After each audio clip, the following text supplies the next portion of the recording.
나는 착한 여자가 난 싫어요, 사실은. 착한 여자 짜증나요, 짜증나. 우리 생태마을에 50, 60이 다 돼갖고 암이 걸려갖고 오는 분들 많아요. 특히 자매들. 근데 이렇게 얘기를 해요. 신부님, 나 평생 집안을 위해서 고생하고 희생하고 내가 참고 견디고 살았는데 맨 마지막에 이렇게 암이 걸려갖고 내 인생을 돌아보면 남는 게 아무것도 없다고. 정말로 억울하고 분하다고. 그럼 나한테 막 울고, 난 이런 여자들 짜증나요. 누가 그렇게 살래요? 희생한다고 그게 훌륭한 게 아니에요. 참는다고 그게 훌륭한 게 아니에요. 집에서 누가 행복해야 되냐면 아내가 행복해야 돼. 그러니까 그 돈이면, 이 돈이면 차라리 뭐 한다? 이 돈이면 차라리 애 학원을 한 번 더 보낸다. 이 돈이면 내가 살림살이를 하나 더 한다. 그리고 자기는 파마를 어떻게? 3만 원짜리 철모 뒤집어 쓴 거 딱 하고 있는 1년 내내 풀어지지도 않는 거 그냥 딱 쓰고 있는 거예요. 난 그런 여자가 싫다는 거예요. 제가 평창에서 우리 생태마을에 한 100명 정도 시각장애자들이 와서 강의를 들었어요. 근데 그냥 강의를 너무 재밌게 듣는 거예요. 그래서 당신들 뭐가 그렇게 재밌느냐 그러니까 신부님, 우리는 눈에 뵈는 게 없어서 행복해야 되는 거예요. 눈에 뵈는 게 없어서. 여러분들, 우리는요, 그분들은 눈에 뵈는 게 없어서 행복하다고 그러는데 우리는 왜 안 행복하냐면 너무 보는 게 많아서 불행한 거예요. BMW, 벤츠, 그 다음에 남하고 비교하는 거야. 내 자식하고 남 자식하고 비교하는 거야. 내 자식은 요것밖에 안 됐는데 남 자식은 뭐 서울대학에 무슨 뭐 변호사에 뭐 판사에 검사에 의사에 내 자식 꼬라지는 요것밖에 안 되고 그러니까 불행한 거예요. 내가 뭐 우리나라의 그 좋다는 대학, 최고의 대학 졸업한 남편을 둔 부인들, 얼굴 밝은 부인들 별로 못 봐요. 하도 남편이 잘난 척을 해갖고 거기에 눌려갖고 그냥 찌그러져서 사는 여자들 많이 봐요.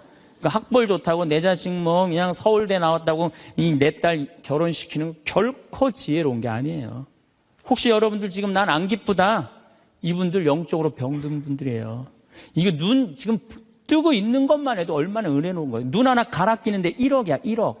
2개 갈아 끼면 2억이야, 2억. 지금 나 쳐다보고 있는 분들 여기 지금 2억 깔고 지금 쳐다보고 있는 거예요. 엄청나게 부자들이 여기 앉아 있는 거 지금. 자, 여러분들 심장 하나 갈아 끼는데 5천, 간 갈아 끼는데 7천, 신장 갈아 끼는데 3천이에요. 그럼 요거 합치면 3억 5천이에요. 그런데 오늘 아침에 이 중국의 사형수들 장기 매매를 한다고 그러죠? 참, 나 깜짝 놀랐어요. 이 간 하나 매매하는데 1억 5천이래. 신장 7천만 원. 다 따블이야 보니까. 이 공식적으로 인터넷에 나온 자료보다 훨씬 더 비싸요. 그러니까 여러분들 그걸로 따진다면 여러분들 기본적으로 지금 한 6억 지금 갖고 있는 거예요. 팔 하나 갈아 끼는데 400, 양팔 800, 양다리 1600 이거 합치면은 아니 이렇게 양다리 양팔 다 갖고 있으면서 내가 기쁘지 않다. 지금 기쁘지 않는 분은 욕심이 꽉 차서 기쁘지 않는 거예요. 돈 욕심, 자식 욕심, 명예 욕심. 이 욕심을 아직 못 채웠다고 지금 기쁘지 않고 맨날 짜증 부리고 신경질 부리는 거예요. 오늘 영상은 끝까지 보셨으면 좋겠습니다. 절대 후회가 없으실 겁니다. 황창현 신부님의 행복 특강, 지금 바로 시작하겠습니다. 영상이 마음에 드신다면 구독, 좋아요, 알림 설정 부탁드립니다. 요양원에서 숨죽여오는 74세 할머니의 사연도 함께 들으시면 좋겠습니다. 우리가 이 세상을 살면서 악마의 유혹에만 안 빠지면 세상 참 행복하게 살 수 있어요. 악마는 주로 우리 예수님한테 광야에서 했던 유혹처럼 돈에 대한 유혹, 빵에 대한 유혹, 절을 하면 권세와 영광을 준다는 이 권세와 영광에 대한 유혹, 그 다음에 하나님이 계실까 안 계실까 예루살렘 성전에서 뛰어내려 보라는 신앙의 유혹을 우린 늘 받고 살아요. 일생을 살면서. 아마 여기 계신 분들 중 그 유혹에 안 빠질 수 있는 분은 단 한 분도 없어요. 늘 빠져요. 근데 그 유혹을 극복할 수 있는 방법이 데살로니가 전서 5장 16절에 나와 있어요. 항상 기뻐하여라. 끊임없이 기도하여라. 어떤 처지에서든 감사하여라. 여러분들 어때요? 세상 사는 거 기쁘세요? 안 기쁘세요? 기뻐요? 근데 항상 기뻐요? 그게 문제예요. 성서에는 뭐라고 나왔어요? 항상 기쁘라고 그랬어요. 우리가 80평생을 산다고 보면은, 일을 하는데 26년을 쓴대요. 일을 하는데. 잠을 자는데 한 23년을 쓴대요. 그걸 밥 먹는데 6년을 쓴대요. 그 다음에 사람 기다리는데 6년을 쓴대요. 그리고 텔레비전 보는데 10년을 쓴대요. 근데 너무 기뻐갖고 막 웃으면서 그 기쁨을 만끽하는 거는 22시간 3분밖에 안 된대요. 80평생에. 항상 기쁜 게 아니야, 항상 기쁜 게. 근데 성서에는 항상 기쁘라고 그랬는데 우리는 22시간 3분밖에 안 기쁘단 말이에요. 여러분들 월세 살고 전세 살 때 꿈이 뭐예요? 나는 17평 아파트라도 내 이사 안 다니고 내 집 하나 가졌으면 원도 한도 없겠다. 그래갖고 정말로 열심히 돈을 모아갖고 17평짜리 아파트를 샀어.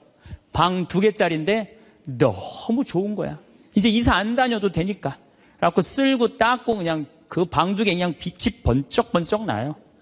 그렇게 행복하게 사는데 갑자기 친구가 차미슬 아파트 32평짜리 아파트 이사간 친구가 나 이 32평 아파트 샀다고 집들이 한다고 오라 그래갖고 그 집에 딱 갔는데 이런 우리 집 17평이 그 집 베란다에 들어가게 생긴 거야. 그때부터 기뻐요, 안 기뻐요? 안 기뻐요. 이때부터 목표가 바뀌어요. 17평에서 뭘로 바뀌어요? 32평으로 바뀌어. 그래갖고 그냥 허리띠를 졸라매. 제일 만만한 게 뭐야? 교무금이야. 7만 원 내던 거 그냥 3만 원으로 딱 줄이고 열심히 그냥 한 10년을 모았어. 10년을 모았는데 모아갖고 경남 아파트 32평 샀어. 32평 사갖고 그냥 너무 행복한 거야. 근데 이 32평에는 안방에 샤워실도 있고 화장실도 있는 거예요. 온 세상을 다 얻은 것 같아. 그냥 너무 행복한데 아니 친구가 천당역 분당에 50평짜리 아파트 샀다고 초대를 하네. 거기 와보니까 우리 집 32평이 어디에 들어가게 생긴 거예요? 그 집 거실에 들어가게 생긴 거야. 우리가 이 세상을 살면서요 욕심을 부리다 보면은요 항상 기쁘지 않아요. 세상적인 욕심은요 채워도 끝이 없어요. 그래서 바다는 채워도 사람 욕심은 못 채운다는 거예요. 여기 계신 분들 혹시 난 지금 너무 괴로워, 내가 사는 게 힘들어, 뭐 때문에 힘드느냐면 지금 현실이 힘든 게 아니에요. 여러분들 욕심이 너무 많아서 힘든 거예요. 이유는 다른 거 하나 없어요. 그런데 우리가 목표가 하늘나라인 사람, 나는 이 세상적인 게 날 좀 실망시킨다 하더라도, 이 세상적인 출세를 좀 못했다 하더라도 나의 최종 목표는 하늘나라다. 정말로 아름다운 꽃이 있고 아름다운 사람들이 있고 성모님이 있고 하느님이 있고 예수님이 있고 오늘 채칠야 성녀 같은 그런 정말 아름다운 분들이 있는 그곳에 내가 간다라는 희망을 가진 사람은요 이 세상적인 게 날 좀 실망시킨다 하더라도 항상 기쁘게 살 수 있어요. 그런데 이 세상에 욕심만 부리다가 하느님 믿지도 않고 하늘나라에 대한 희망을 두지 않는 사람은 마지막에 빈털터리로 갈 수 있다는 얘기입니다. 제가 평창에서 우리 생태마을에 한 100명 정도 시각장애자들이 와서 강의를 들었어요. 근데 그냥 강의를 너무 재밌게 듣는 거예요. 그래서 당신들 뭐가 그렇게 재밌느냐 그러니까 신부님 우리는 눈에 뵈는 게 없어서 행복해야 되는 거예요. 눈에 뵈는 게 없어서. 여러분들 우리는요 그분들은 눈에 뵈는 게 없어서 행복하다 그러는데 우리는 왜 안 행복하냐면 너무 보는 게 많아서 불행한 거예요. BMW, 벤츠, 그 다음에 남하고 비교하는 거야. 내 자식하고 남 자식하고 비교하는 거야. 내 자식은 요것밖에 안 됐는데 남 자식은 뭐 서울대학에 무슨 뭐 변호사에 뭐 판사에 검사에 의사에 내 자식 꼬라지는 요것밖에 안 되고 그러니까 불행한 거예요. 한국 사람들이 왜 불행한 줄 알아요? 모두 출세해야 돼. 그냥 이 세상에서 전부 다 출세. 여러분들 출세하면 행복할 것 같아요? 난 요즘 텔레비전 보면서 그 장관들 청문회 할 때 보면은 정말로 저러고 장관 되고 싶을까 그런 생각 들 때 참 많아요. 얼마나 인간적으로 모욕을 받아요. 그렇지 않겠어요? 사실 그 사람들도 나름대로 열심히 산 사람들인데 얼마나 모욕을 많이 당해요. 저는 오늘 우리 여기 신부님 왔는데 파리나무 십자가 합창단 여기 온다며요. 오늘 완전히 하루 만에 완전히 매진됐다고 그러더라고요. 역시 비전동 대단한 비전 있는 본당이라 역시 틀려요. 그런데 나는 더 놀란 게 뭐냐면은 파리나무 십자가 합창단이 세계 최고예요. 그런데 우리 전 신부님이 여기 평택 데리고 합창단, 꼬마아이들 합창단 해놨다며요. 얘네들 음도 잘 못 맞춘대요. 그런데 그 무대에 얘네들을 세우겠다는 거예요. 일반 사람들은 자존심 상하고 기분 나빠서 안 세울지도 몰라요. 창피하다고. 그런데 그 아이들이 노래하는 것 자체로 오케이라는 거예요. 본당심이 말씀하시기를.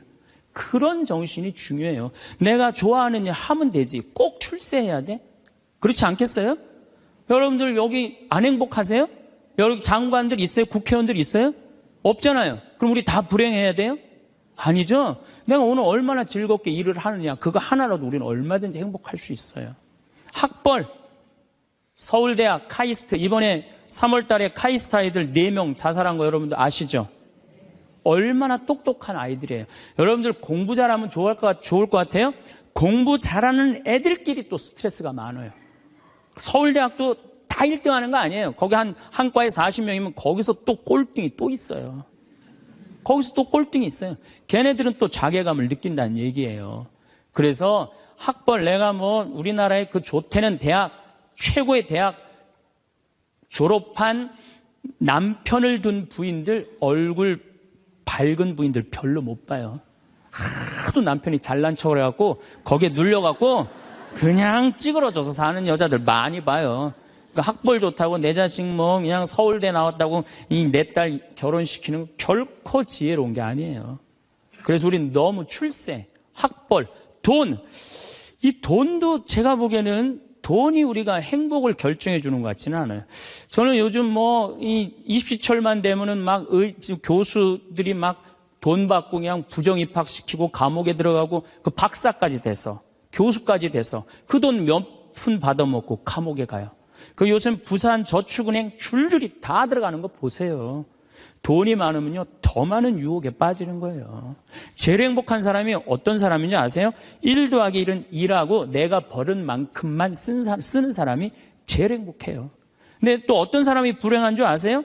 자기가 번 걸 쓰지도 못하고 죽는 사람들 많아요. 보면 9개 번 사람은요 10개 채우려고 1개 더 모으려고요 9개 손도 못 대고 죽는 사람들 많아요.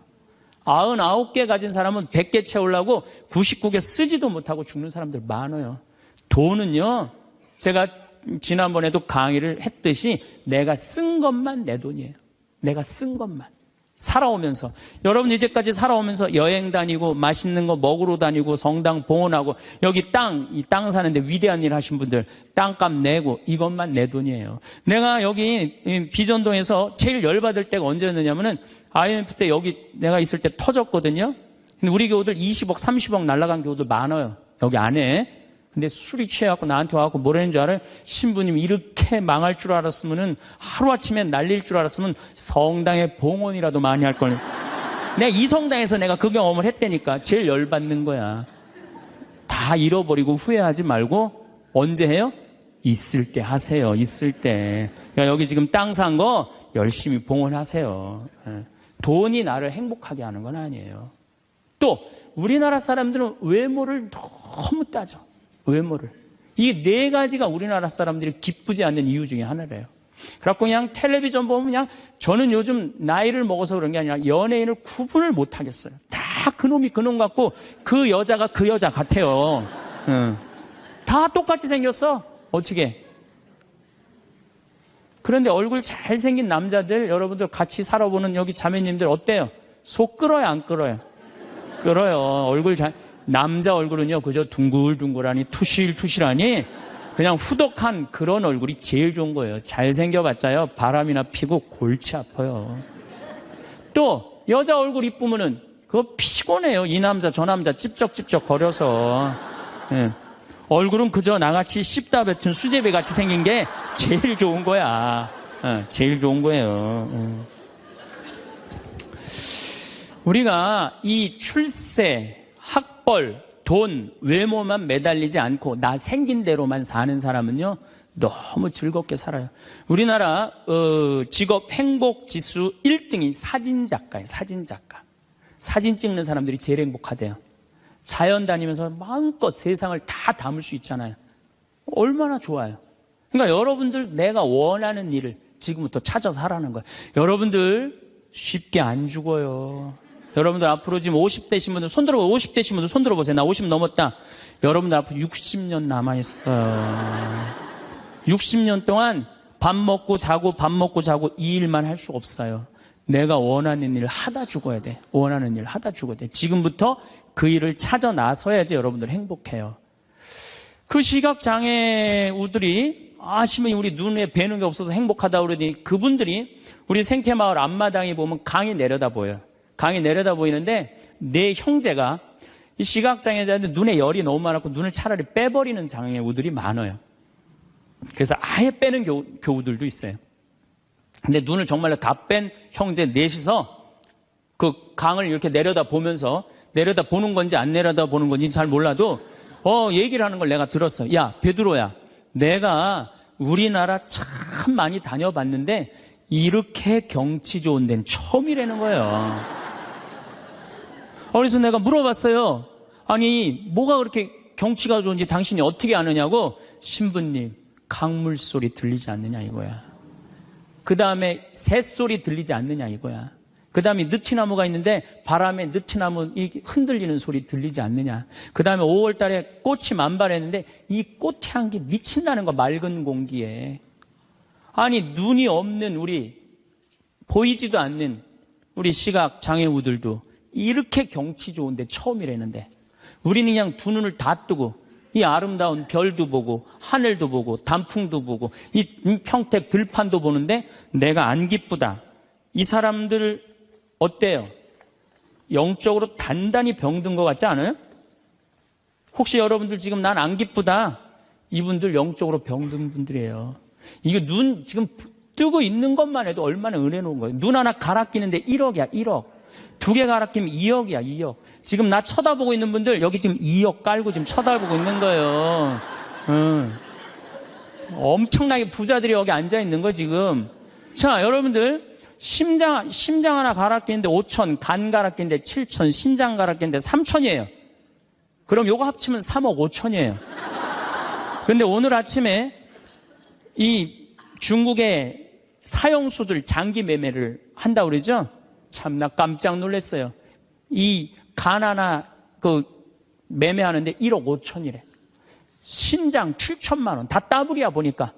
이 공식적으로 인터넷에 나온 자료보다 훨씬 더 비싸요. 그러니까 여러분들 그걸로 따진다면 여러분들 기본적으로 지금 한 6억 지금 갖고 있는 거예요. 팔 하나 갈아 끼는데 400, 양팔 800, 양다리 1600 이거 합치면은 아니 이렇게 양다리 양팔 다 갖고 있으면서 내가 기쁘지 않다. 지금 기쁘지 않는 분은 욕심이 꽉 차서 기쁘지 않는 거예요. 돈 욕심, 자식 욕심, 명예 욕심. 이 욕심을 아직 못 채웠다고 지금 기쁘지 않고 맨날 짜증 부리고 신경질 부리는 거예요. 지금 이렇게 건강한 몸으로 지금 집에서 여기 성당까지 걸어오셨다. 여러분들은 무조건 행복해야 되고 기뻐야 돼요. 여기 여기 자해원에 한번 가보세요. 여기 뇌수정에 걸린 아이들 뇌가 얼마나 큰지 몸보다 머리가 더 커요. 얘네들은 평생 일어나질 못해요. 그러니까 점점 머리가 커지다가 20살도 못 넘기고 죽어요. 평생 한번 일어나 보지도 못하는 거예요. 근데 여러분들은 지금 걸어서 두 다리를 여기까지 와서 앉아있다. 무조건 삶의 충만함, 살아있는 거에 대한 희열을 느끼셔야 돼. 난 정말로 건강하게 살아서 내가 움직이고 있구나. 근데 난 지금 얼굴에 그냥 기쁨이 하나도 없어. 이분은 뭔가 영적으로 병이 든 분이에요. 치료가 필요해, 영적으로. 그럼 어떤 사람이 기쁘냐 하면은 긍정적인 사람이 기뻐요. 부정적인 사람은 기쁘지 않아요. 세상을 삐딱하게 보는 분들은 안 기뻐요. 보면은 장사 안 돼도 대통령 탓, 고수톱 안 돼도 대통령 탓, 내가 이렇게 지질이 못 사는 것도 부모 탓, 다 남 탓하는 사람은요, 기쁠 수가 없어요. 남 욕하는 사람은 행복하지가 않다는 거예요. 그래서 항상 긍정적으로 바라야 돼. 경제학자 파레토라는 사람이 있는데 이 사람이 개미들 있죠, 개미들. 개미들이 참 부지런한 곤충이잖아요. 그래갖고 개미를 관찰을 해봤어요. 그랬더니 개미들이 100마리가 왔다 갔다 하는데 놀랍게도 먹을 걸 물고 왔다 갔다 하는 거는 20마리밖에 안 된대요. 나머지 80마리는 그냥 왔다 갔다 하는데 그냥 아무것도 안 하고, 그래갖고 너무 신기해갖고 요 20마리를 또 모아갖고 또 100마리를 만들어 놓으니까 처음에는 다 물고 왔다 갔다 하더니 조금 지나더니 20마리만 먹을 걸 물고 왔다 갔다 하고 나머지 80마리는 그냥 왔다 갔다 하는데, 어느 공동체나 열심히 일하는 사람은 20%예요. 나머지 80%는 그냥 왔다 갔다 하는 거예요. 성당도 똑같아요. 성당도 보면은 성당 와서 미사해설하고, 나 오늘 저녁 너무너무 맛있게 먹었는데 저녁 준비하고 뭐 성당에서 봉사하는 사람은 20%고 나머지 80%는 그냥 왔다 갔다 하는 거야, 가방 들고. 근데 본당 신부가 그 20%에 초점을 맞추느냐 80%에 초점을 맞추느냐에 따라서 본당 분위기는 하늘과 땅 차이예요. 80% 그냥 왔다 갔다 하는 사람 맨날 욕해. 당신들 그래갖고 천당 가겠느냐, 당신들 그렇게 살아서 예수님한테 상 받겠느냐, 맨날 욕먹어. 그러면 20%, 열심한 20%가 무슨 생각을 하냐면, 나는 뭐야? 난 정말 집안일도 다 뒤로 하고 하느님 일 이렇게 열심히 하는데 칭찬 한 번도 받은 적이 없어. 그럼 그 사람들 기운 빠져요. 성당 분위기 쫙 떨어지는 거예요. 그런데 그 20%, 당신들 때문에 우리 성당 움직인다, 당신들은 하느님이 보내준 천사다, 정말로 고맙다, 이러면 20%가 으쌰으쌰 해갖고 신나게 움직이면은 나머지 80%도 얼떨결에 따라오는 거예요. 이게 바로 성당 분위기예요. 긍정적인 면을 강조하느냐 부정적인 면을 강조하느냐 엄청난 차이가 나요. 여러분들 남편들 100% 마음에 들어서 데리고 살아요? 한 20%만 마음에 들어도 데리고 사는 거예요. 술은 안 먹지 않느냐, 때리지는 않지 않느냐, 월급은 제때제때 갖다 주지 않느냐. 만약에 마음에 안 드는 80%만 맨날 말하면요, 그 부부는 못 살아요. 긍정적인 걸 보는 거 중요한 거예요. 내가 여기 비전동에 5년 있다가 경기도 광주 능평성당이라는 데를 갔어요. 저 개인적으로는 이 비전동이 사실은 우리 수원교구에서도 최고의 본당이라고 자부를 해요. 교우들도 정말로 착하고 말 잘 듣고. 근데 딱 갔더니 여기는 우리 박건순 신부님이 딱 저조소 했는데 거기 가보니까 아무것도 없어. 그냥 성당은 천막에다가 옆은 콘테이너에다가 바닥은 맨 흙이야. 거기 그냥 바닥에 흙에서 막 원추리 붓꽃이 막 피는 거야. 제대 꽃꽂이가 필요 없어. 알아서 펴주니까. 갔는데 분당 요한성당에서 500명을 주고 경기도 광주에서 100명을 주고 경기도 죽전성당에서 150명을 줬어요. 750명이야. 딱 갔는데 안 그래도 성당도 허접한데, 아니 그 죽전에 사는 그 교우들이 우리 쪽으로 주교님이 발령을 냈단 말이에요. 이제 능평성당으로 가라고. 근데 거기서 전화가 왔어요. 교우들이. 신부님, 우리가 이제까지 죽전성당 짓느냐고 그렇게 애를 썼는데 또 신설성당으로 우리 집으로 가라고 그러더니 이 말이 됩니까? 자기네들끼리 회의를 했는데 안 오기로 결정을 했대요. 자, 제가 그 안 온다는 150명하고 싸웠을 것 같아요? 안 싸웠을 것 같아요? 안 싸웠어요. 왜? 그분들 와봤자 더 골치 아파요. 더 골치 아파요. 그래서 오지 말으라고 그랬어요. 근데 나한테 600명이야. 근데 우리 이 능평성당은 이 버스를 타고 이 능평 교우들이 분당으로 나가면은요, 버스 한 번이면 가요. 근데 우리 성당으로 오려면 2번을 갈아타야 돼. 그러니까 교우들이 다 분당으로 나가는 거예요. 미사 참여 이제 딱 150명이 오는 거, 150명이 주일날. 내가 여기 떠날 때 주일날 여기 1700명이 왔거든요. 내가 막 떠날 때 여기가 주일날. 1700명 맨날 하다가 150명 오니까 이건 사람도 아닌 거예요. 숫자가. 너무 좋더라고요. 그래갖고 미사 딱 11시 미사 한 대. 한 대니까 미사 끝나면 맨날 돼지를 한 마리씩 잡는 거예요. 맨날 돼지를 먹는 거야. 맨날. 내가 내면 총회장이 내고, 총회장이 내면 부회장이 내고 돌아가면서. 그때는 돼지가 한 마리에 15만 원밖에 안 했거든요. 그래도 내가 가정방문 다니면 막 개 키우는 집에 있으면 뭐 이런 걸 키우냐고, 먹자고 그냥. 잘 아실 거예요. 내가 얼마나 좋아하는지. 그래갖고 그냥 맨날 성당 마당에서 불을 지펴놓고 맨날 먹는 거야. 그런데 놀랍게도 우리 성당 마당이 분당으로 나가면요, 마당이 보여요. 그 분당 미사 참여 나가는 교우들이 맨날 성당 마당에서 그냥 불이 지글지글 일어난단 말이야. 저게 뭔가 하고 교우들이 자꾸 하나 둘씩 오기 시작하는 거야. 점점 교우들이 느는 거예요. 근데 이 1년이 지났는데 죽전에서 안 오겠다는 교우들이 전화가 왔어요. 자기네들이 회의를 했는데 오기로 결정을 했대요.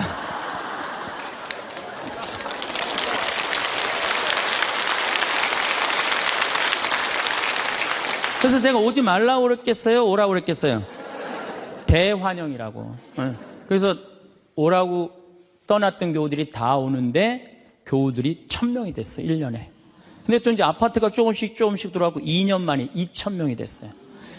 그냥 너무 즐겁더라고요. 또 거기는 교우들이 그 시골 교우들이라 산에 가고 개구리 잡아오고 뭐 하여튼 난 환경운동하는 신부인데 너구리 잡아오고 별걸 다 잡아와. 이거 뭐 신부님 이거 개고기라고 그러고 거짓말하고 막 먹이고 너무 행복했어요. 그 예수 부활 대축일 끝나고 사순절 끝나고 예수 부활 대축일 미사 끝나고 난 다음에 숫자가 조금이니까 엠마오를 가도 회장단하고 안 가고 본당 교우들 다 가자. 우리 그땐 또 IMF 망해갖고 노는 사람이 너무 많았어요. 다 가자니까 너무너무 좋아하는 거야. 내가 애들한테 물어봤어요. 초등학교, 중고등학교 애들한테 야, 니네들 지금 학교 가는 게 중요하냐? 예수님 부활해갖고 지금 우리 엠마오 가는데 엠마오 가는 게 중요하냐? 그랬더니 애들이 엠마오 가는 게 중요하다는 거예요. 야외 학습 신청해. 그래갖고 엠마오 100명씩 데리고 평창에 놀러 가고. 너무너무 즐거운 거예요. 점점 즐거운 거. 교우들이 3년째 됐는데 성당을 자꾸 짓재는 거예요. 이제 교우가 2000명으로 늘어나니까. 나는 안 짓는다. 얼마나 아름다우냐. 그냥 땅바닥에서 그냥 원추리 붓고 피고 그러는데. 아니, 짓재는 거예요. 그럼 저 보자. 그래갖고 3년 9월에 시작해갖고 4년 부활절 입당을 했어요. 7개월 만에 성당을 줬어요. 7개월 만에. 우리 교우들이 봉헌식 하는 날, 또 봉헌식 하는 날도 내가 초등학교 애들한테 물어봤어요. 얘들아, 지금 하느님 집이 젖었는데 학교가 중요하냐? 성당 봉헌하는 게 중요하냐? 성당 봉헌하는 게 중요하대요. 그래서 니네들 오후 2시에 봉헌시니까 오전에 학교 갔다가 조퇴 다 하고 와라. 애들이 조퇴하고 100명이 왔어, 100명이. 수요일날 봉헌식을 했는데. 그냥 교우들이 그래, 우리가 언제 이렇게 성당을 줘서 봉헌을 했느냐고. 나는 사목 목표가 고객 만족이 아니라 고객 기절이에요. 교우들이 기절할 때까지 나는 한다. 그래서 여러분들 여기 어른들 바닷가 갔던 거 생각나요? 700명? 가서 그냥 3박 4일 동안 기절하면서 놀았잖아요. 근데 그때도 내가 이루지 못한 일을 여러분들이 올해 우리 전 신부님이랑 저 앞에 땅 사신 거 너무 대단한 거예요. 기쁨은요, 모든 일이 일어나는 거예요. 그러니까 교우들이 기절한 상태에서 너무 행복하니까 자기 주머니에서 돈 나가는지도 모르고 막 내는 거예요. 깨보니까 성당이 젖은 거예요. 깨보니까. 기쁨은요, 모든 일이 이루어져요. 분열이 있고 미움이 있고 징후가 있는 데는요, 아무 일도 안 일어나지만은 기쁨이 있는 데는요, 기적이 일어나게 돼 있는 거예요. 그래서 여러분들 우리가 기쁘게 사는 거는 아주 중요해요. 기쁘게. 그 어떤 사람이 기쁘냐? 긍정적인 사람이 기뻐요. 긍정적인 사람이. 성모님은 긍정적이셨을까요? 착했을까요? 성모님 100번 긍정적이에요. 처녀한테 천사가 나타났어. 마리아, 너 아이를 가질 것이다. 저는 처녀인데요. 아마 착한 여자였다면 이렇게 얘기했을 거예요.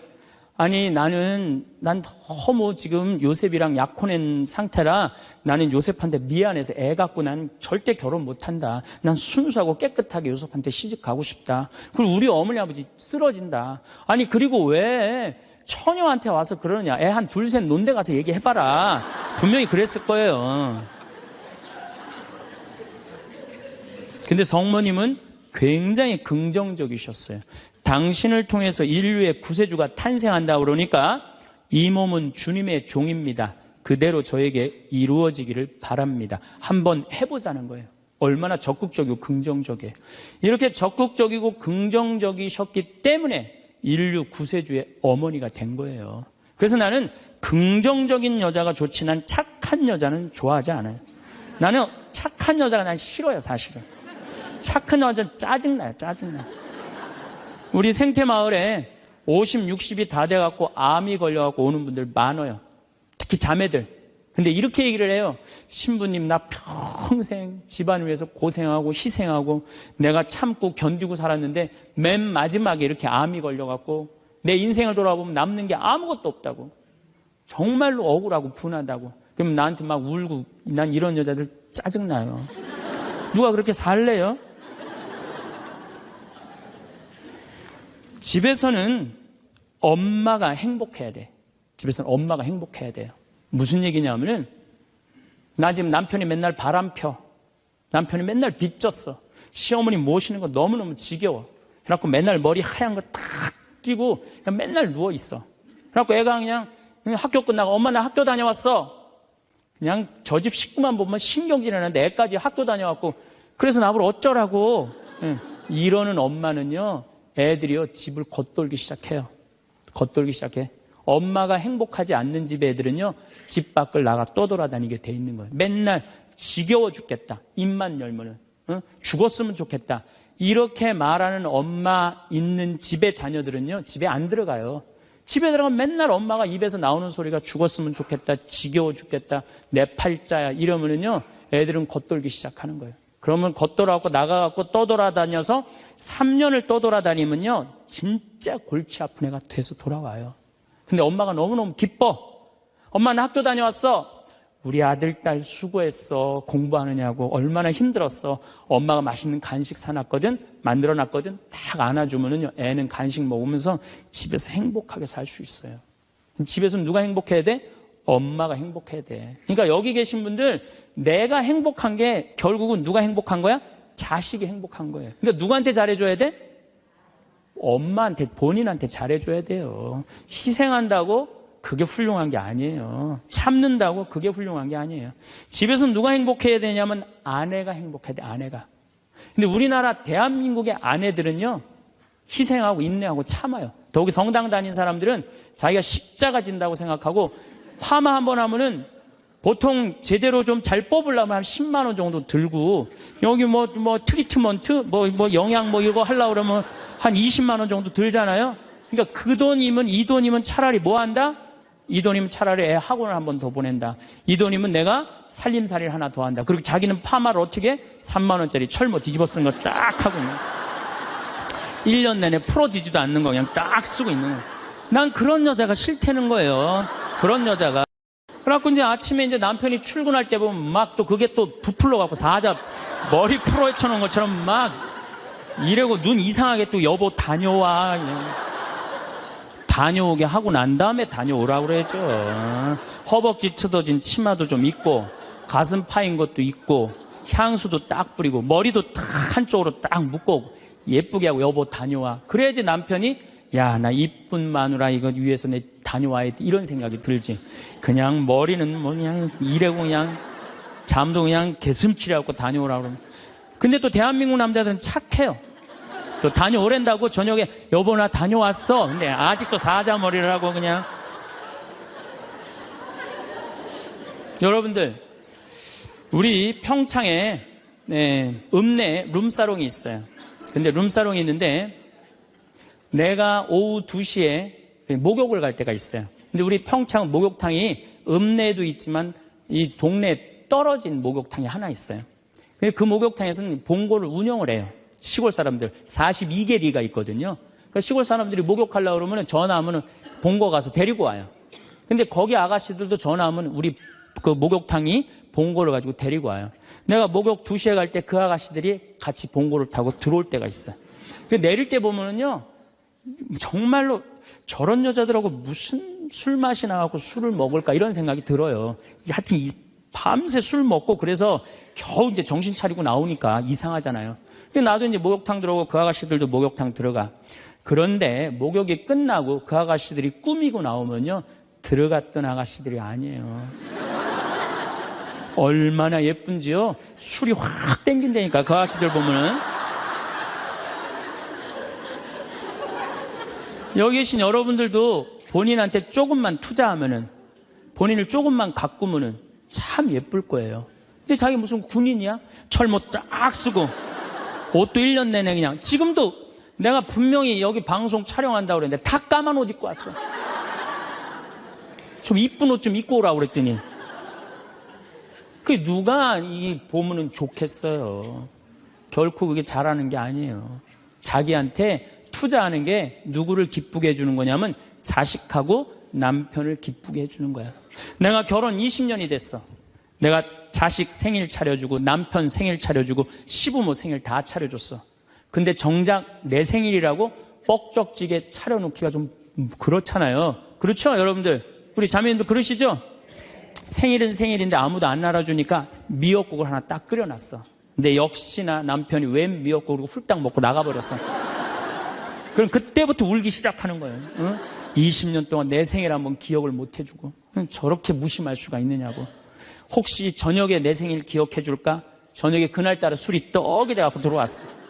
그럼 이제 나한테 와갖고 이제 신세한탄을 하는 거야. 신부님, 나는 내가 결혼한 지 20년이 돼갖고 정말로 먹고 싶은 거, 쓰고 싶은 거, 입고 싶은 거 안 하고 내 자식들 저렇게 키우고 살림살이 이렇게 했는데 20년 동안 내 생일 한 번도 기억해주지 않는다고. 난 정말로 너무 불행하고 슬프다고. 그리고 막 나한테 와서 우는 여자들, 난 그런 여자들이 싫어요. 자, 내가 생일이야. 근데 남편이 기억을 못하는 것 같아. 그럼 오후에요, 남편 직장 근처에 나가세요. 나가고 전화하세요. 여보, 내가 결혼한 지 20년째 생일이고 내가 지금 50번째 내 생일이야.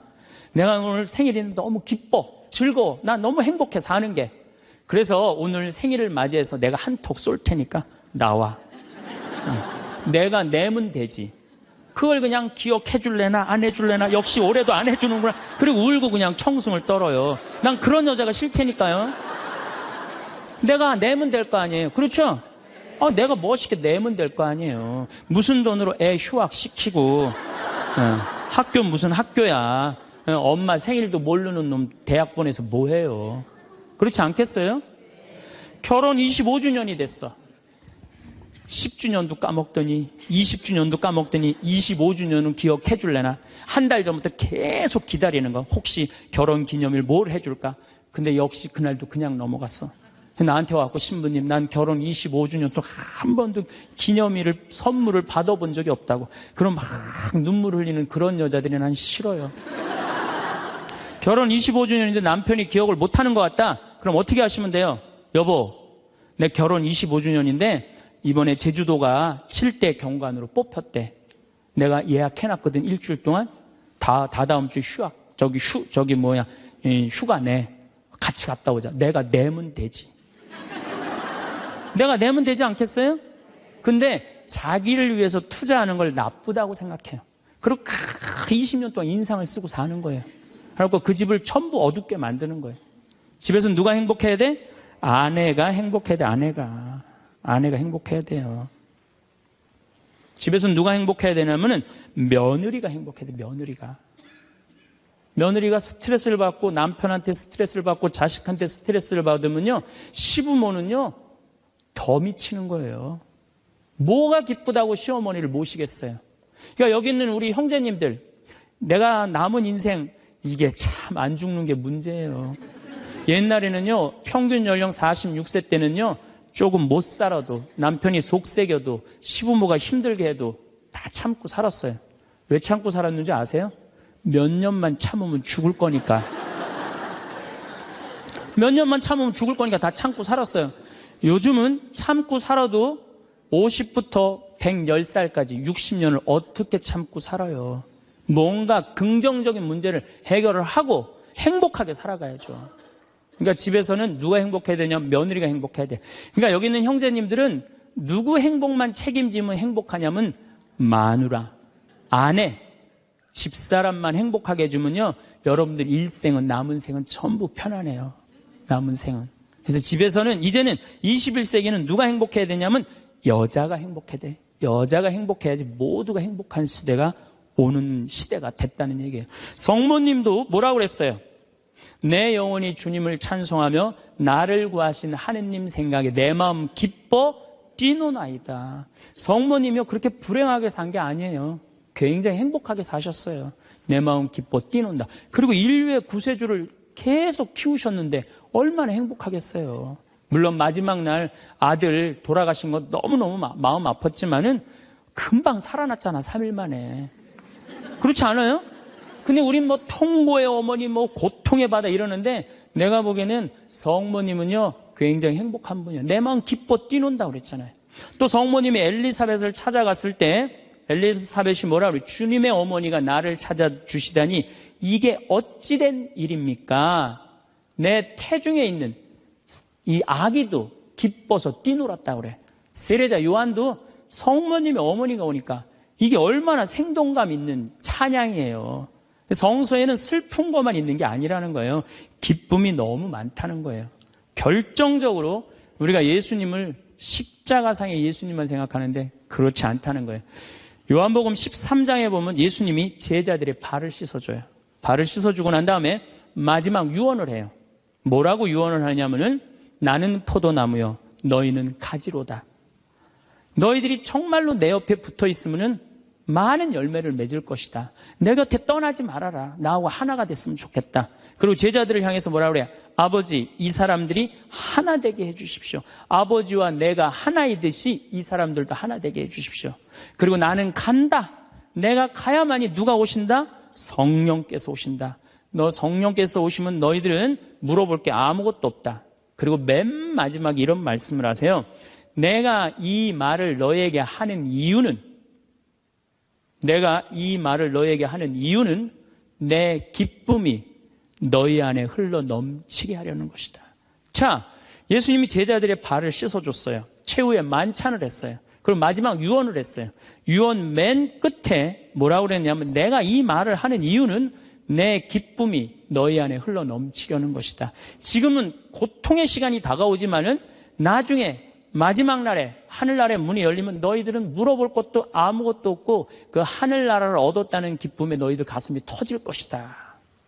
그러니까 여러분들 내가 구원받았다는 확신이 있는 사람들은요, 이 세상 힘들어도 이 세상이 좀 나를 실망시킨다 하더라도 내가 마지막에 하느님 아버지 집에 간다라는 확신이 있다면은 어떨 것 같아요? 항상 기쁠 수 있어요. 항상 기쁠 수 있어요. 근데 여러분들이 지금 어디에 욕심이 꽉 차 있느냐면은 이 세상에 욕심이 꽉 차 있는 거예요. 그렇기 때문에 여러분들이 참 신앙인이 못 되는 거예요. 신앙의 기본은 기쁨이다. 그래서 사도 바오로가 저는 항상 기뻐하여라. 이 말 굉장히 심오한 얘기 같아요. 그러고 난 다음에 끊임없이 기도하여라. 이거 아주 또 중요한 얘기죠. 여러분들 어떠세요? 우리 천주교 교우들 기도 참 열심히 해요. 근데 무슨 기도를 열심히 하느냐면 간구 기도를 너무 열심히 해. 이 미사 지향을 내가 우리 생태마을에 뭐 피성 참 1년 내내 많이 와요. 구역장님, 반장님들, 뭐 노인대학, 레지오, 뭐 별 개인 프레스티움, 별 단체가 다 와요. 정말 열심한 사람들이 우리 생태마을에 오세요. 근데 미사 지향을 보면은요, 기가 막혀요. 전부 뭐냐면은 대학 입시 합격해달라는 거. 그 다음에 딸 결혼시켜달라는 거. 그 다음에 딸 애 생기게 해달라는 거. 임용고시 합격하게 해달라는 거. 그 다음에 전세 나가게 해달라는 거. 월세 나가게 해달라는 거. 지금 분쟁이 걸려있는데 분쟁 잘 되게 해달라는 거. 이런 게 미사 지향이에요. 여러분 진정한 미사 지향은 내 영혼의 구원을 위해서. 오늘 나를 위해서 미사 넣으신 우리 교우가 한 분인데 난 너무너무 고마워요. 나를 위해서 미사를 넣어야 돼요. 근데 우린 너무너무 간구 기도가 많아. 간구 기도를 자꾸 하느님께 드리다 보면은 내가 신앙이라는 건 내가 하느님의 뜻을 실천하려고 신앙생활하는 거예요. 근데 간구 기도를 자꾸 하다 보면은 나중에 보면 하느님이 내 뜻을 실천하고 있어. 하느님이. 그러니까 내가 하느님의 종이 아니라 누가 내 종이 돼 있어? 하느님이 내 종이 돼 있는 경우가 너무 많아. 하느님 내 종이 돼 있는 경우가. 그 신앙이 올바르지 않아요. 여러분들 자녀들이 30살까지 키워놨어. 그랬더니 자녀가 와갖고 어머니 아버지 나 이렇게 30살까지 키워주셔서 너무 감사합니다. 차를 좀 그랜저로 바꿔드릴까요? 핸드폰을 좀 좋은 걸로 큰 걸로 바꿔드릴까요? 텔레비전 LED로 바꿔드릴까요? 집을 천당역 분당으로 옮겨드릴까요? 이런 자식은 토요일날 온다면 기다려져요? 안 기다려져요? 기다려지죠? 근데 올 때마다 엄마 나 이번에 우리 애가 대학 들어가는데 엄마 학비 좀 대줘. 거기 땅 있잖아. 그거 팔아갖고 학비 좀 손자 학비 좀 대줘. 엄마 나 차 좀 바꿔줘. 엄마 나 집 좀 강남으로 가게 좀 돈 좀 줘. 맨날 올 때마다 징징거리면서 달라고 그러는 자식. 엄마 나 토요일 날 집에 갈게. 그러면 무서워요, 안 무서워요? 무섭죠? 하느님도 똑같아요. 이렇게 하면 눈 두 개, 콧구멍 두 개 그냥 다 주셨는데 여러분들이 묵주기도 9일기도 책 딱 펼치고 묵주 딱 붙잡으면요. 하느님이 깜짝 놀라는 거야. 이번 때 뭘 달라고 저게 또 9일기도 시작하나. 그렇게 많이 줬는데 헌금이나 많이 하면서 달라면 내가 이해를 해. 여러분들 1,000원짜리하고 10,000원짜리가 길 가다가 만났대요. 1,000원짜리가 10,000원짜리한테 물어봤대요. 너 요즘 어떻게 지내느냐? 그랬더니 10,000원짜리가 나 요즘 너무 바쁘다고. 한국 시리즈 야구 구경도 가야 되고 연극도 보러 가야 되고 갈비도 먹으러 다녀야 되고 여행도 다녀야 되고 교회도 다녀야 되고 너무 바쁘다고. 이 파리 나무 십자가 공연도 보러 가야 되고 너무 바쁘다고. 그러니까 10,000원짜리가 또 예의상 1,000원짜리한테 물어봤어요. 그러는 너는 어떻게 지내느냐? 그랬더니 1,000원짜리 하는 말이 나는 사는 게 하나도 재미가 없어. 그날이 그날 같고 매일 똑같아. 뭐가 그렇게 그날이 그날 같은데? 그랬더니 1,000원짜리가 하는 말이 나는 하는 일이라고는 성당 다니고 또 성당 다니고 성당만 다녀 그러더래요. 아니 하느님한테 헌금이나 많이 하면서 시키면 내가 이해를 해. 딸랑 1,000원 주면서 뭐 이렇게 부탁하는 게 많아요. 미사 예물도 그래. 내가 보면은 이렇게 10,000원짜리 미사 예물 넣고 막 10명씩 쓰는 사람들 많아요. 그 한 사람당 1,000원이야, 한 1,000원. 내 얘기가 아니야. 내 동창 신부 얘기예요. 내 동창 신부님 얘기예요. 송영호 뻘건이 신부님 얘기예요. 나 좋은 거 배웠어요. 그 신부님한테. 아니, 하느님한테 미사예물을 내면서 1,000원을 내면서 10,000원을 내면서 10명을 쓰면 어떻게 해. 그러니까 하느님이 1,000원 받고 너무 바빠요. 자꾸 간구 기도를 하다 보면 하느님을 시험하게 돼요. 자꾸 간구 기도를 하다 보면. 하느님은요, 감사 기도, 찬양 기도를 드릴 때요, 여러분들, 하느님께 뜨거운 마음이 생기는 거예요. 내 청춘 다 바쳐 자식 농사 지었는데 자식들은 명절에도 얼굴 한 번 안 내밀더이다. 허망하고 외롭기 짝이 없는데 내 신세 무엇으로 달래줄까? 이런 생각이 들 때가 없으신가요? 부모는 자식을 위해서라면 물불 가리지 않습니다. 자식들을 장성시킨 것도 모자라서 결혼 비용에 사업 자금에 손주까지 돌봅니다. 하지만 자식 잘 키워 호강을 바란 적도 없건만 이 거친 세상 손발 닳도록 살아내며 키웠건만 자식들은 명절에 얼굴 한 번 보기 힘듭니다. 그렇게 자식의 평생을 헌신한 대가는 초라하고 외롭기 그지없는 나의 노년입니다. 여기 치매로 요양원에 입소한 한 할머니도 마찬가지였습니다. 이 할머니는 날이 갈수록 치매와 망상 증상이 심해졌고 결국에는 자녀와 손주들도 까맣게 잊고 말았습니다. 심지어 밥을 떠서 입에 넣는 것조차도 잊어버렸습니다. 요양원 직원들이 식사 수발을 해드려야만 간신히 입안의 음식물을 우물거릴 수 있었습니다. 그러던 어느 날 할머니가 약간 정신이 돌아와서 요양보호사를 보며 말했습니다. 아이고 고맙다 딸아. 내가 나를 이렇게 편하게 지내도록 똥 오줌도 받아주고 씻겨주고 먹여주니 너는 참 예쁜 딸이구나. 그리고는 요양보호사의 손에 선물이라며 사탕을 쥐어주셨습니다. 하지만 한 달 뒤 할머니 임종이 다가왔습니다. 병원에서는 가족들에게 할머니의 임종을 전화로 알렸지만 다들 바쁘다고 핑계대며 아무도 달려오지 않았습니다. 결국 요양원 원장과 요양보호사가 할머니 마지막 가시는 길을 눈물로 배웅했습니다. 이젠 좋은 곳에 가셔서 편히 지내세요. 어르신 수고 많으셨어요. 할머니는 눈물로 환송하는 요양원 원장의 손을 꼭 잡은 채 무언가 말하고 싶은 것을 다 말하지 못하고 그렇게 쓸쓸히 운명하셨습니다. 한편 자식들은 할머니가 임종한 후 한나절이 지나서야 나타났습니다. 어머니의 마지막 모습도 보지 않은 채 사설 구급차에 어머니를 실어 곧장 화장터로 떠나버렸습니다. 요양원에 남겨진 할머니의 옷 몇 벌은 모두 쓰레기 봉지에 담아서 버려달라고 부탁하고 떠났습니다. 요양원 원장은 그렇게 할머니의 유품을 정리하다가 작은 수첩을 발견했습니다. 그 수첩을 펼쳐보니 할머니가 요양원에 입소하기 전 할머니가 비교적 의식이 뚜렷할 때 틈틈이 적어둔 메모가 적혀 있었습니다. 집 한 돈 1억 원은 큰아들이 가져감. 논 판 돈 5,500만 원은 작은 아들이 가져감. 밥 한 돈 3천만 원은 딸 시집 비용으로 줌. 이제 남은 건 영감 묘지와 내 병든 몸뚱아리뿐. 이제는 자식 삼남매에게 더 줄 게 없어 미안함. 자식에게 신세지지 말아야 하는데 걱정임. 이것이 할머니께서 돌아가시기 전에 남긴 마지막 글이었습니다. 여러분, 자식한테 재산 물려줄 생각하지 마세요. 여러분들이 만약에 70살에 다 살았다고 생각하고 자식들한테 재산을 물려주는 순간, 여러분들은 자식도 잃어버리고 재산도 잃어버리고 인생도 잃어버리는 것입니다. 70살에 자식들한테 재산 주면 자식이 계속 찾아오고 용돈 주고 하지 않습니다. 찾아올까요? 안 찾아올까요? 용돈도 안 주고 바쁘다는 핑계로 찾아오지도 않는 경우가 참 많습니다. 그래서 10월 2일 날 노인의 날에 무슨 법이 발효가 됐냐면 불효자 방지법이 발의가 됐습니다.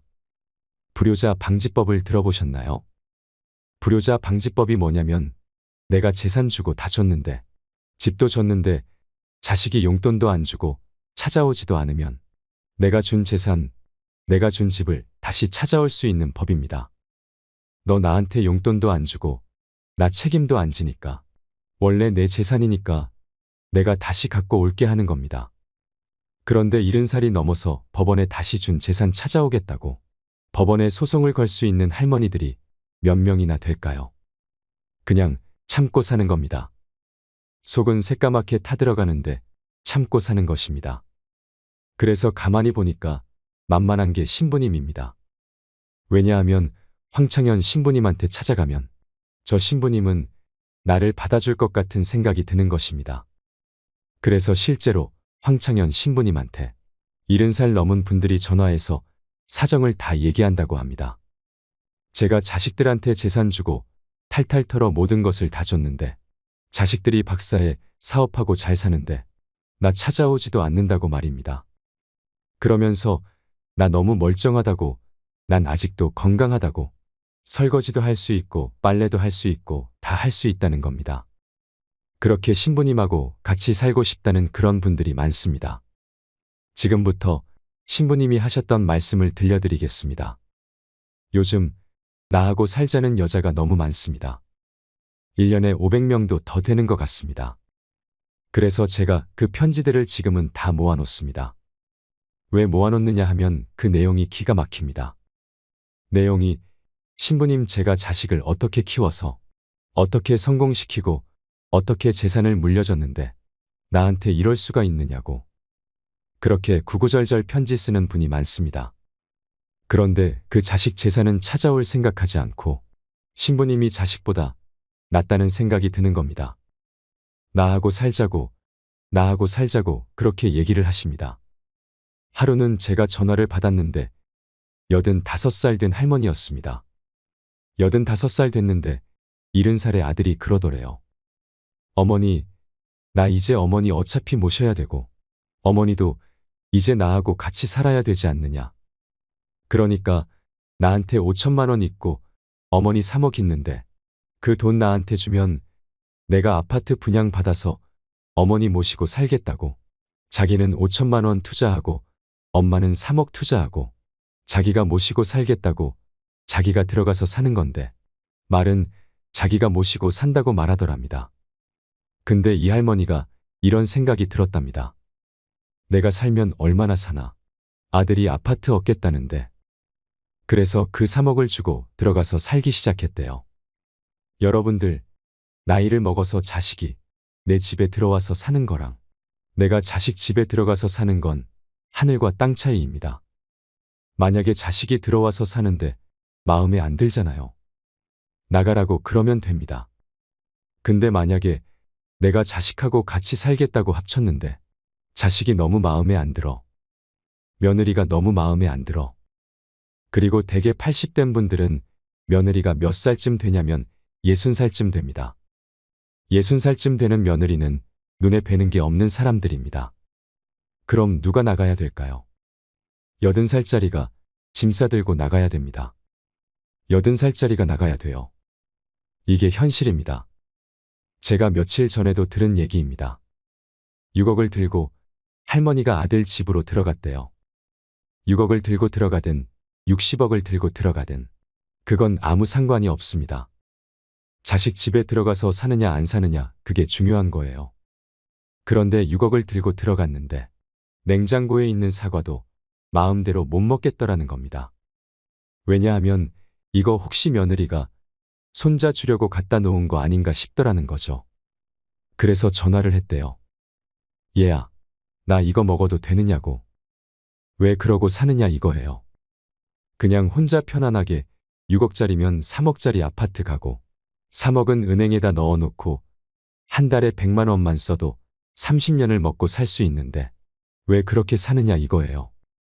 그리고 이제 여러분들의 인생의 주인공은 누구냐면 여러분들입니다. 자식이 여러분들에게 효도할 수 없습니다. 이제는 효도는 할 수 없는 세상이에요. 제가 아주 단언을 합니다. 여러분, 효도는 할 수도 없고 받아 먹을 수도 없는 세상이에요. 여러분들 110살까지 산다고 생각을 해보세요. 110살 먹은 엄마가 90살 먹은 아들한테 전화해서 얘야, 너 왜 나 요즘 안 찾아와 그러면은 90살 먹은 아들이 당황스럽지 않을까요?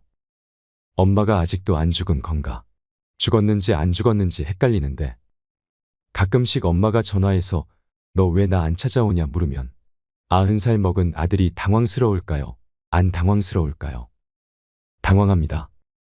90살 된 아들은 엄마가 살았는지 죽었는지도 모릅니다.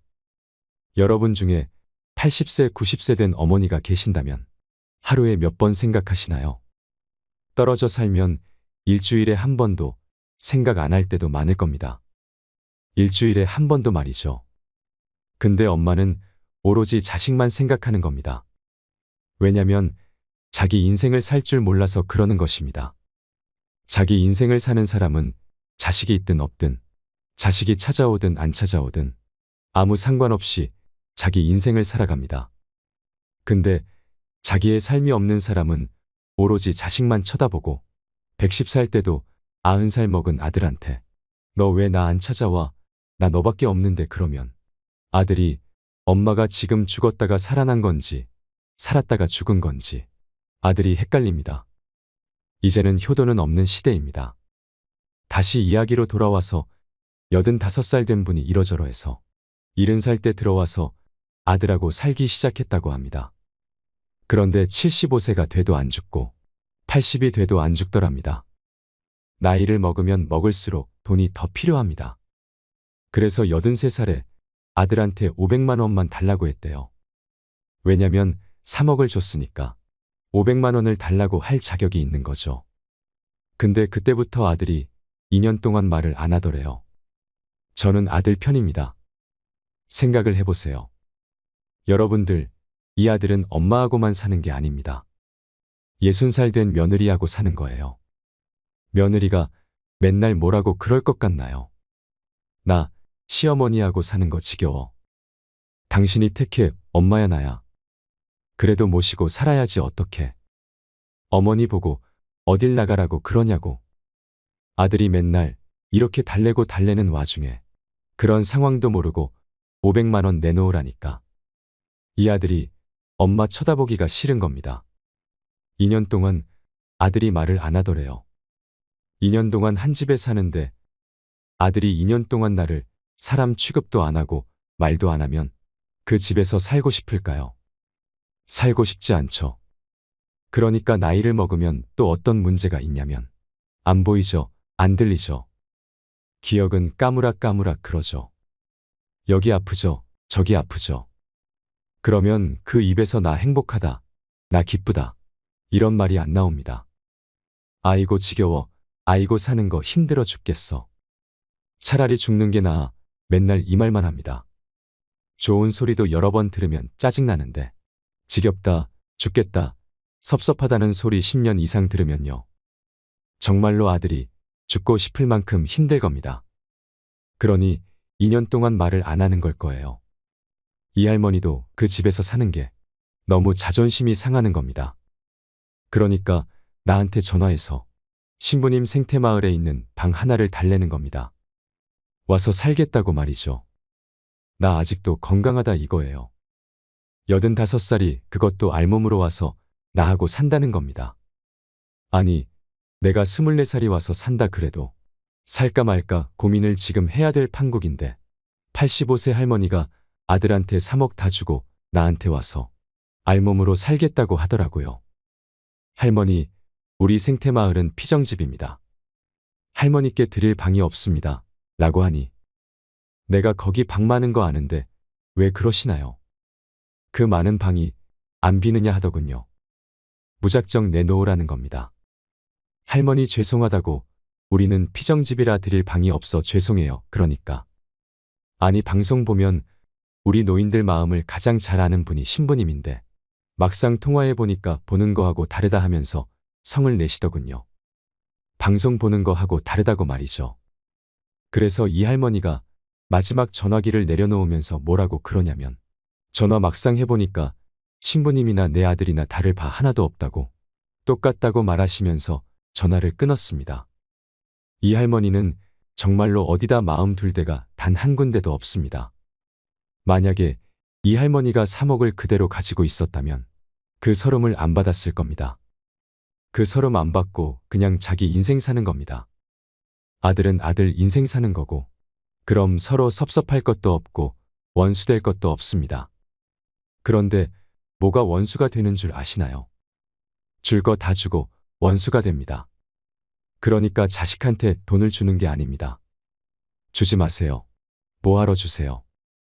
황창현 신부님께서 들려주신 이야기를 들으니 어떠신가요? 어린 시절 우리는 어른들에게 서로 베풀고 나누면서 살라고 배웠습니다. 이웃은 남이 아닌 사촌과 같았습니다. 하물며 내 자식은 오죽할까요? 하지만 모든 것을 불태워 금이야 오기야 키우느라 하얗게 새어버린 부모의 처지는 안중에 없고 나와 내 자녀를 먼저 생각하는 자식들이 많아지면서 소외되는 노인들이 적지 않습니다. 세월은 장마철 도랑의 급류처럼 멈춤없이 흘러서 10년이면 바뀐다던 강산은 이제 1년도 못 가 흔적도 없이 사라지는 세상이 되었습니다. 그래서 우리의 삶도 멈춤없이 100세까지 흘러가게 되었습니다. 그래서 이 정신없는 세상은 우리가 노년을 다른 관점으로 보아야 함을 요구하고 있습니다.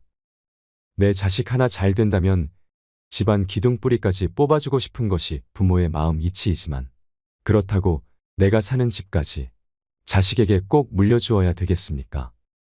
대부분의 노부모들은 오직 자식이 잘 돼야 한다는 생각으로 정작 본인은 돌보지 않습니다.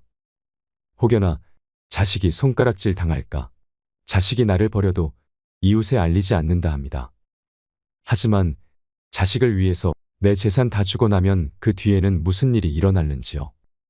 어떤 분들은 자식들이 상속을 받자마자 몰래 이사하고 전화번호도 바꿔버렸다 합니다. 그래서 아들, 딸 전화번호도 모른다고 합니다. 안타깝게도 우리나라는 OECD 가입국가 중 노인 빈곤율과 자살률이 가장 높은 국가이며 독거노인의 자살률은 훨씬 더 높습니다. 부양해주는 자식이 없어 혼자 사는 독거노인 수도 많습니다. 노인들의 사회적 고립과 외로움이 심화되고 있고 아무도 모르게 쓸쓸히 임종을 맞이하는 이른바 고독사도 크게 늘고 있습니다. 심지어 젊은 세대들에게는 고령화 시대에 적응하려면 부모를 버려야 한다라는 말도 나올 정도로 우리 노인들의 처지는 곤란해졌습니다. 그렇다면 내 자식들이 그렇게 해맑게 웃던 내 새끼들이 정말로 우리 부모들을 짐으로 여기는 것일까요? 혹독한 세상 풍파를 다 겪은 일부 시청자분들은 제 생각이 순진하다며 너털 웃음 지으실 수 있겠습니다만 제 생각에는 우리의 아이들이 정말로 그렇게 생각하지 않을 수도 있다 생각합니다. 부모가 자식을 키우는 동안, 자식이 부모를 따르는 동안 무언가 문제가 생긴 것일 수도 있는 겁니다. 부모와 자식은 한 집에서 지내는 동안 어느 시점에서부터 둘 사이에 줄이 그어집니다. 그 줄이 겹쳐서 흠이 되고 그 흠은 구덩이가 되고 그 구덩이는 이제 서로 건너지 못하는 골짜기가 되었습니다. 우리 부모와 자식은 그 골짜기를 사이에 두고 서로 원망하며 사랑하고 사랑하면서 원망합니다. 부모가 자식을 사랑하듯 자식 또한 밉다 해도 진정으로 부모를 미워할 수는 없습니다. 그래서 부모와 자식 간의 관계를 하늘이 내려준 천륜이라 하는 것 아닐까요? 그렇다면 우리가 노후에 이 골짜기를 건너 사랑하는 부모와 자식으로 다시 재회하기 위해선 무엇을 해야 할까요? 여기 올해 85살인 오씨 할아버지가 있습니다. 할아버지는 재력가입니다. 빌딩 한 개에 집을 2채 정도 갖고 있습니다. 그리고 서너 개 은행에 숨겨놓은 현금과 주식 투자금까지 합치면 재산이 엄청납니다. 10년 전 할아버지는 자꾸 불어나는 재산을 감당하기 힘들어지자 친구 아들에게 재산 관리를 맡겼습니다. 그리고 본인은 이 나이에 큰 집에 살아봤자 뭐 하겠나 싶으셔서 아내와 함께 시골의 조그마한 전원주택에서 살고 있습니다. 그의 사남매 자녀는 일주일에 한 번씩 식구들과 찾아와서 부모와 시간을 보내는 효자 효녀들입니다. 할아버지 부부는 서로 경쟁하듯 찾아와 주는 자녀들이 고맙기만 합니다. 그러나 할아버지는 상속에 대해선 아주 냉정하였습니다. 가끔 손주들이 대학을 간다거나 결혼을 할 때 아니면 약간의 사업자금이나 집 살 돈을 도와달라고 하면 내주지만 재산을 물려주는 것에 대해선 딱 잘라 거절합니다. 아버님, 제가 한 살이라도 젊을 때 상속받아야지요. 장남의 이런 짜증 섞인 푸념에도 막무가내입니다. 그런데 어느 날 할아버지의 재산 관리를 맡고 있는 친구의 아들이 이렇게 물어보았다고 합니다. 어르신, 왜 그렇게 상속을 안 해주시나요? 그러자 할아버지의 대답은 일관됐습니다. 내가 자식에게 재산 상속하는 날이 바로 효자가 불효자가 되는 날이야. 우리는 이 할아버지 말을 새겨들을 필요가 있습니다. 우리는 20년에서 30년 일한 걸로 은퇴 이후 거의 50년을 더 살아야 합니다. 때문에 더욱 철저하게 대책을 세울 필요가 있습니다. 그때 가면 어떻게든 되겠지라고 생각하거나 아이들을 좀 키워놓고 그때부터 준비해야겠다고 생각하면 그땐 너무 늦을 수 있습니다. 대비는 빠르면 빠를수록 좋지만 그게 아니더라도 반드시 나의 노후를 위한 돈을 조금씩 따로 모아두시는 걸 추천합니다. 예전에는 대가족 제도여서 한 집에 증조할머니, 할아버지, 아버지, 아들이 살면서 가정 내 임종이 당연하였습니다. 아들과 손자들이 돈을 벌려고 나가면 며느리와 손자 며느리의 병 수발을 받았지요. 하지만 지금은 이런 모습이 거의 없습니다. 현실적인 관점에서 서민인 나는 벌 수 있는 돈과 쓸 수 있는 돈이 한정되어 있습니다. 같은 돈으로 최고의 효과를 내기 위해서는 내 인생의 특정한 시점에서 지나치게 돈을 쓰는 일은 위험할 수 있습니다. 나의 노후를 준비하지 않고 교육비를 올인하게 되면 은퇴 후 무려 50년을 자식에게 의지해야 하는데 저는 과연 그걸 자녀들이 좋아할지 의문입니다. 자식들이 견디고 견디다가 결국에는 키워주신 건 감사하지만 솔직히 내 인생을 즐길 수 없어서 부담스러워요. 이런 말을 하지 않을까요? 모든 부모는 아이를 사랑합니다. 그래서 사랑의 표현은 무한대로 해줄 수 있지만 금전적으로는 냉정하게 생각해 보아야 하지 않을까요? 제가 아는 어느 부모님은 자식에게 이런 말을 반복했습니다. 너에 대한 지원은 딱 대학 등록금까지다. 그리고 사교육비도 많이 쓰지 않으셨습니다. 어찌 보면 냉정하다고 볼 수도 있지만 시간이 흐르자 그 부모님은 현명한 부모님이셨다는 생각이 들었습니다. 그분의 아이는 실제로 대학 등록금 이후로는 부모님에게 금전적으로 의지하지 않았고 그렇게 자식을 끊어낸 돈은 노부부의 노후자금으로 쓰였습니다. 그리고 아이는 어른이 되어서도 그 사실에 감사하고 있습니다. 우리가 진정으로 아이를 위하고 아이에게 부담을 덜어주려면 어떤 선택을 해야 할지 많은 고민이 필요한 시점입니다. 따라서 어쩌면 자녀에게 가장 큰 선물은 나의 노후 준비 자금 대책이 아닐런지요. 누구도 우리를 구원하지 못한다. 그 어떠한 누구도 우리를 구원할 수 없고 하지도 못한다. 우리는 우리 스스로 그 길을 나아가야만 한다. 석가모니의 말씀입니다. 무릇 든 자리는 몰라도 난 자리는 아는 법이라 했습니다. 자식들이 장성하여 집을 떠나면 난 자리가 생깁니다. 아이들이 떠나고 조용해진 집안에서 배우자와 단둘이 밥상을 마주할 때 새삼스레 어색했던 적은 없으신가요? 또한 젊어서 만나던 인연들도 살다 보면 10중 8구 잊혀집니다. 그래서 우리는 노년의 외로움이라는 거대한 벽을 마주하게 됩니다. 외로움은 간교하며 치명적입니다. 마치 숲속 어딘가에서 가만히 피어나는 독버섯처럼 외로움이 내 마음속 어딘가에 뿌리를 내리게 되면 그 독버섯에서는 두려움이라는 독이 은은하게 피어납니다. 그래서 내가 올바른 선택을 할 수 없게 만듭니다. 앞서 소개해드린 불행한 노인들이 올바른 선택을 할 수 없었던 큰 이유 중 하나가 바로 외로움 때문입니다. 내가 혼자서 잘못되어도 누구 하나 도와줄 사람이 없다는 것은 사회적 동물인 인간이라면 누구나 견디기 힘든 고통입니다. 그리하여 자식에게 기대려는 마음이 커집니다. 너의 능력으로 번 돈이 아닌 남의 돈으로 무리하게 사업하지 말고 순리를 따르라고 타이를 수도 있는 것을 기어코 집을 팔아 사업자금으로 주게 됩니다. 내가 너를 믿고 사랑했듯이 너도 그럴 것이라 믿고 내 돈 주고 용돈을 받으면서 손주까지 떠안습니다. 그런데 자식은 바쁘다며 얼굴 한번 보기가 힘이 듭니다. 나의 헌신이 헌신짝이 되어버렸습니다. 그래서 노인들은 항상 외롭습니다. 혼자 될까봐 두렵습니다.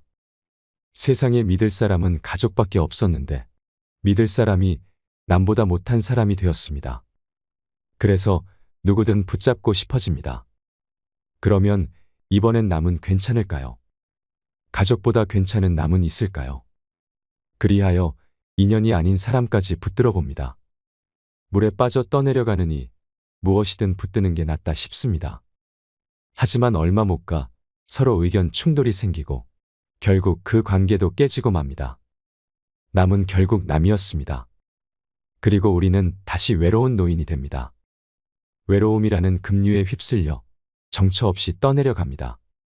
어디 깊은 소용돌이에 휘말리게 되지는 않을까? 큰 바위에 부딪히는 건 아닐까? 두려움에 떨면서 말입니다. 그야말로 참말로 외롭습니다. 이 얼마나 슬픈 일인가요?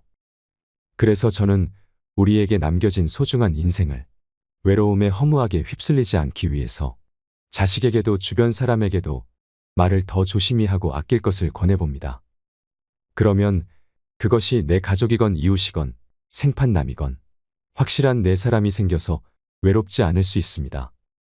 종종 자식들은 부모님의 말씀 때문에 스트레스 받는다 합니다.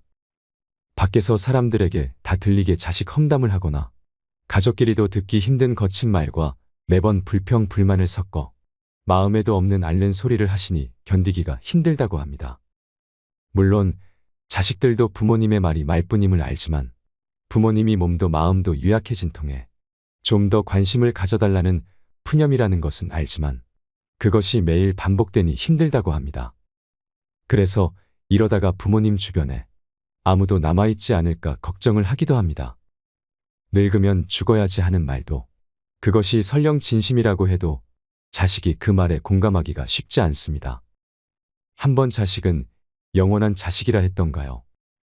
아무리 사이 나쁜 부모 자식이라 해도 설령 언성을 높이고 서로를 원망한다 해도 원망하면서도 그 원망의 크기만큼 속으로는 서로 울고 있는 법입니다. 너무 화가 나서 미워서 상처를 주었는데 막상 상처를 주고 보니 피를 나눈 가족이 상처받고 아파하는 모습에 내가 상처받아 더 우는 것입니다. 그래서 늙으면 죽어야지라는 부모님의 말에 자식들은 상처받습니다.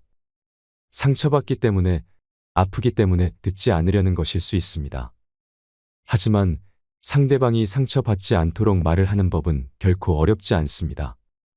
해야 할 말과 하지 말아야 할 말만 구분해 보세요. 적어도 하지 말아야 할 말만 안 해도 성공이라 할 수 있겠습니다. 그렇다면 나는 과연 말을 조심히 잘 쓰고 있는 것일까? 이것이 고민되신다면 말을 할 때 다음의 7가지를 고려해서 말씀해 보시는 것을 권해드립니다. 물론 7가지라 하여 모두 지킬 필요는 없습니다. 당장 한두 가지라도 실천할 수 있다면 우리 마음속에 있는 외로움을 하나둘 뽑아낼 수 있을지도 모릅니다. 첫째, 타인을 향해 상스러운 말은 하지 마라. 욕이나 비하하는 말은 가장 하지 말아야 할 말입니다. 욕과 비하는 하늘에 대고 뱉은 침처럼 고스란히 내게 돌아옵니다. 둘째, 상대가 싫어할 말은 하지 마라. 누구나 살면서 여러 가지 상처를 받습니다. 그래서 그 상처와 연관되는 말들이 있습니다. 그 말은 건드리면 폭발하는 뇌관입니다. 하지만 사람마다 경험이 다르듯 그 뇌관도 다릅니다. 그러니 우리는 항상 말조심을 해야 합니다. 셋째, 인격을 무시하는 말을 하지 말라. 자존심을 건드리면 회복하기 어렵습니다. 예로부터 우리나라는 예를 중시하며 나를 낮추는 겸손을 미덕으로 삼아왔습니다. 그래서인지 자존감이 낮은 경우가 많습니다. 즉, 인정을 못 받고 자란 것이지요. 그래서 자존심이 강합니다. 하지만 자존심이 강하다는 것은 곧 열등감이 강하다는 것입니다. 열등감은 마음의 상처를 먹고 무럭무럭 자랍니다. 그래서 살다가 어느 순간 열등감이 불쑥 올라오면 정말 아픕니다. 아물어 가던 상처의 딱지를 한 번에 떼어지는 것 같은 기분입니다. 그러니 상대방의 그 상처를 굳이 건드리는 일은 하지 말아야 합니다. 넷째, 상대 가족을 헐뜯지 마라. 차라리 내 욕을 했으면 했지. 내 가족은 건드리지 말아라. 우리는 한 번쯤 이런 말을 해보았거나 들어보셨을 것입니다. 아무리 못나고 미운 나의 가족이라도 남이 욕하면 화가 나는 것이 도리입니다. 따라서 본질과는 아무 상관도 없이 상대의 가족은 어떤 상황에서도 건드리지 말아야 합니다. 다섯째, 유머 있는 대화의 기술이 필요하다. 무슨 이야기든 심각할 필요가 있을까요? 꼭 이 대화를 통해 무언가 바꿔야 한다. 꼭 득이 있는 대화여야 한다라는 마음을 내려놓으세요. 우리가 다른 사람에게 줄 수 있는 가장 소중한 선물은 우리의 존재입니다.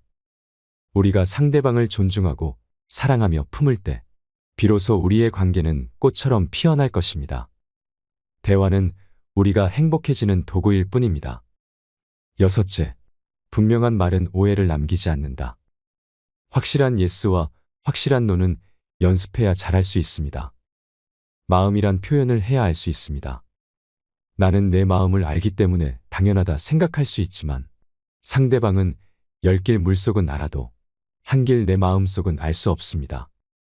만약 내가 할 수 없고 거절을 해야 하는 일이라면 당장 상대방이 실망할 수 있어도 단호하게 표현하세요. 그래야 나중에 서로 오해하는 일이 없어집니다. 일곱째, 비비꼬는 꽈배기 말은 절대 하지 말자. 마음이 꼬여 있을 때는 차라리 침묵하는 게 낫습니다. 그런 마음이 올라오는 상대가 있다면 무언가 그 상대가 마음의 평정을 깨는 요소가 있는 것입니다. 우리는 그것을 보고 상극이라 표현합니다. 나와 상극은 되도록 만나지 않거나 가족이라 어쩔 수 없다면 차라리 침묵을 지키세요. 이렇게 7가지 말 비법을 알아두고 입을 열 때마다 떠올려 보세요. 내가 어떤 사람인지 정 모르겠다 하시면 핸드폰으로 평소 내가 하는 말을 녹음해서 들어보세요. 그러면 제3자의 입장에서 내가 평소에 어떤 말투를 쓰는지, 어떤 억양으로 말하는지, 그래서 타인에게 어떤 사람으로 비춰지는지 보일 것입니다. 사람은 정신만 멀쩡하면 나이가 들어도 젊은 시절의 마음을 잃지 않습니다. 젊은 사람은 나이와 함께 쌓이는 연륜이 없는 반면 나이 든 사람은 젊은 시절에 겪은 온갖 경험을 기억하고 있습니다. 인생은 60부터라는 말이 유행입니다. 60대와 70대를 할머니 할아버지로 부르는 일은 옛말이 되고 있습니다. 동서양을 대표하는 미남 배우 톰 크루즈와 양조위는 환갑의 나이에도 여전히 여심을 흔들고 있고 70대 노인들이 높은 산에 거뜬히 오르고 이제 외모만으로는 나이를 가늠하기가 불가능하기 때문입니다. 그래서 젊은 70대 우리는 아직 청춘이다라는 낭만적인 말이 울려 퍼지는 시대를 살고 있습니다. 만약 여러분이 치아가 없으면 한 살이라도 젊으실 때 망설이지 말고 임플란트 해놓고 맛난 것 많이 드시기 바랍니다. 그리고 무릎 관절이 닳아서 걸을 수 없다면 즉시 인공관절이라도 시술받아 걸을 수 있도록 치료받고 열심히 걸어 다니시기 바랍니다. 눈으로 볼 수 있을 때 실컷 구경하고 귀도 안 들리면 돈 아끼지 말고 최고급 보청기 구입해서 귀 속에 깊숙이 넣고 친구들과 많이 얘기 나누시는 건 어떨까요? 행복은 모두에게 유익할 때 찾아옵니다. 당신이 행복할 때 이 기쁨은 영원하지 않겠지만 반대로 고통을 겪을 때 그 고통 또한 지속되지 않습니다. 세상 모든 것은 영원하지 않으며 과거는 이미 지나갔고 미래는 아직 오지 않았습니다. 우리가 살 수 있는 시간은 단 한순간뿐입니다. 그것은 바로 현재입니다. 그래서 현재에 충실히 살지 않으면 죽기 전에 후회가 남게 됩니다.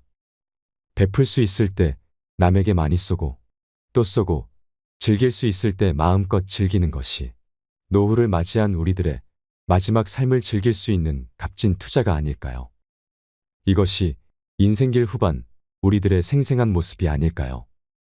인생이란 따지고 보면 지금처럼 평범하게 노후 인생을 즐기며 사는 게 최고 아닐까요?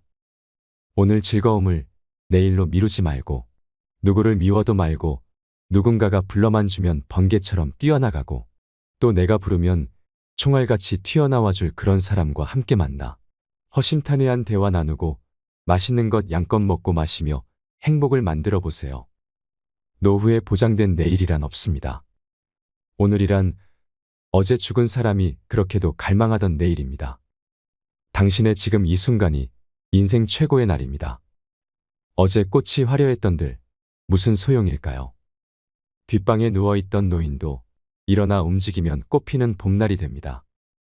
그러면 고목나무에도 꽃은 핍니다.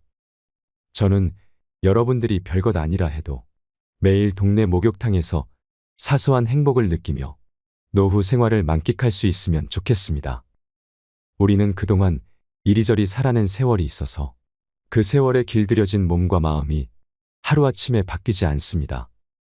지금 당장은 의지가 든다 해도 며칠만 지나면 뚜렷하던 이 의지가 어느샌가 흐릿해져 버리는 게 우리네 삶 아니던가요? 그리고 또한 나는 이미 내 재산을 자식에게 전부 다 줘버렸는데 이제 와서 이런 걸 고민한들 무슨 의미가 있나? 그렇게 이미 저질러진 일을 이제 와서 주워 담을 수 없는 것 또한 우리네 인생이 아니던가요? 하지만 강물에 돌멩이를 계속 던져보세요. 어깨가 아프고 팔목이 저려도 상관 말고 계속 돌멩이를 던져보세요. 그러면 결국 수면 위로 돌멩이 산이 서서히 솟아날 것입니다. 또한 세상 모든 일은 저마다 적절한 시기가 있습니다. 초년운이 좋다가도 말년이 나쁠 수도 있고 이보다 나쁠 수 없다 싶을 정도로 초년운이 나쁘다가도 말년운이 트일 수도 있습니다. 가는 길이 구불구불해도 끝이 좋으면 모든 것이 좋다 했습니다.